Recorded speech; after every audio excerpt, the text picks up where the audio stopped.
Look, I got to do a better job as a talent evaluator. I would certainly not just say, oh, yeah, our personnel was good enough to be this or that. We were an 8-9 football team. That's, as the old saying goes, you are what you are.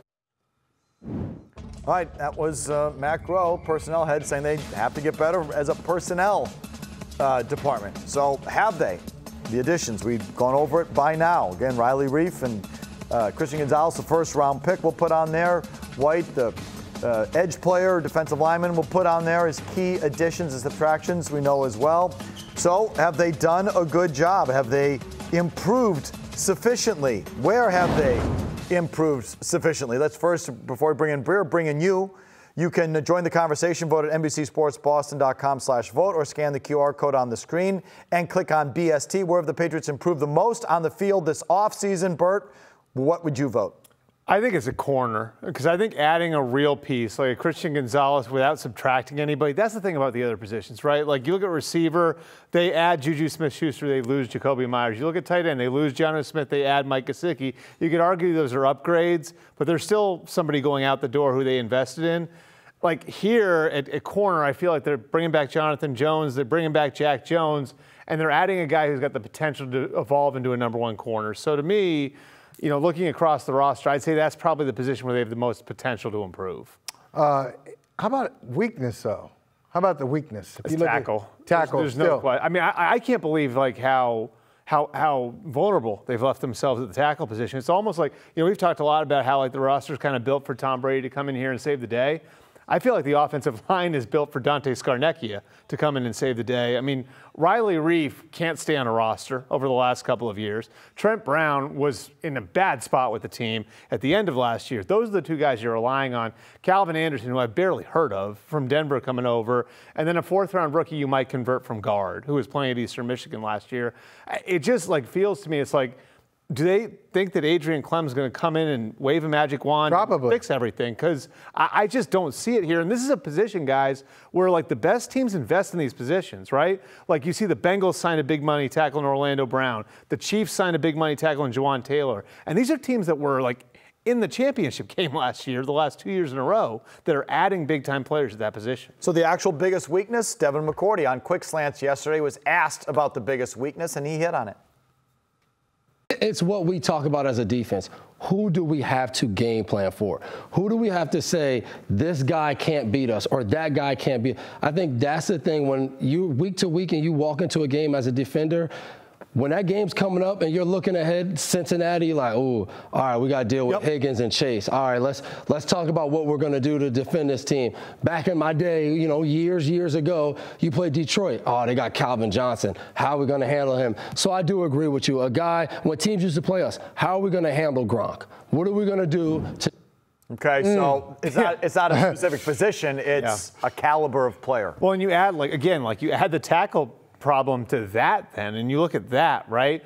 If their best receiver, let's say Juju Smith-Schuster maxes out, he's still, what, the 5th best receiver in the division, behind Garrett Wilson, the two Miami guys, and Stephon Diggs. Maybe that's high. Right? Like, Gabe Davis might be better than him. Like, that'd be, I mean, and that's in the division. And so much of this comes back to that whole, this saying that you and me, we had this shoved down our throats when they were winning championships. Do business as business is being done. How's business being done in the AFC right now? It's being done with premier weapons and premier quarterbacks, and this is what you have to keep up with. And like you even look at the young quarterbacks across the NFL. What did the Eagles give Jalen Hurts? A.J. Brown. What did the Bengals give Joe Burrow? Jamar Chase. What have the Chargers done for Justin Herbert? He has Keenan Allen, Mike Williams, and they add a first-round receiver in Quentin Johnston. So absolutely, that's part of the problem. You know, Bill is like seething that Devin was sitting there. He's thinking he can call him right now. He's a media guy now. What are we doing? How could you say that? But McCourty is absolutely right. But as I said to Gasper last night, I agree. When we've been talking about this, the Patriots don't have anybody who keeps the defensive coordinator up at night. But could they have gotten that player in this draft? As I look at it, no. Maybe Bijan Robinson, Gibbs at number 8, but you know, and Detroit took Gibbs at 12. I don't know if the Patriots would have, you know, moved up a couple of spots when they originally had 14 to take Gibbs. How could they do that? How could they solve that problem? Question, but part of that is like your failure to develop it too over the last few years. You did spend a first-round pick on a receiver. You have gone out and spent money on skill position players. Like, look, like I think we could argue they tried to throw numbers at the problem again, and this is where it comes back to acting as if you're going to have Tom Brady come in and save the day. When Tom Brady was the quarterback, it worked to be balanced across the formation because, I mean, he was the ultimate point guard. Most quarterbacks, it doesn't work that way. And so go back a couple off seasons, right? They signed Hunter Henry, they signed Jonnu Smith, they signed Nelson Aguilar. They're trying to throw numbers at the problem when the Philadelphia Eagles are trading for A.J. Brown and giving him $25 million a year. Like, that's the juxtaposition there. It's not just in one offseason you didn't do it. It's like you look at what they've done in past offseasons, and there's a reason why they're short at those positions. Okay, here was their draft. You know it by now, starting again with Christian Gonzalez up top and Keon White in the second round. And then it was a whole bunch of guard, kicker, guard. There was a flyer, receiver, punter. All right, Bert, you like the Gonzalez pick. You like the top of the draft. And then afterwards, like a lot of people, you had your questions. Yeah, so give us both. You have your dice rolls. Like I do think that like and all we can judge right now is where they got guys. That's why I didn't like last year's draft because I felt like relative to where the league was, they went way too high on their top two picks on Thornton and Strange. I think this year they like to me they got Gonzalez in a really good spot. They got Keon White in a really good spot. So you did well there. I think you get into day 3 and some of the picks they made there, and Keyshawn Boutte, can you make him into something that he was a couple of years ago at LSU? I mean, Sidney Sal, who they got with the pick that they got for trading back from 14 to 17, they think he might be able to play tackle. He played left tackle a little bit his freshman year in college and then in the NFLPA game. So, like, you look at the day 3 picks, and yeah, there are positions that are bigger needs. The thing is, are you going to find a left tackle in the 4th or 5th round? Probably no chance. You know, so that's the thing. And I look at like the top of the draft. I think he did well, and there were dice rolls later on. And you can argue with spending picks on kickers and punters, no question. So I know we were talking about these guards and like what were they doing? You know, getting guard there. Does the league like the players that they picked?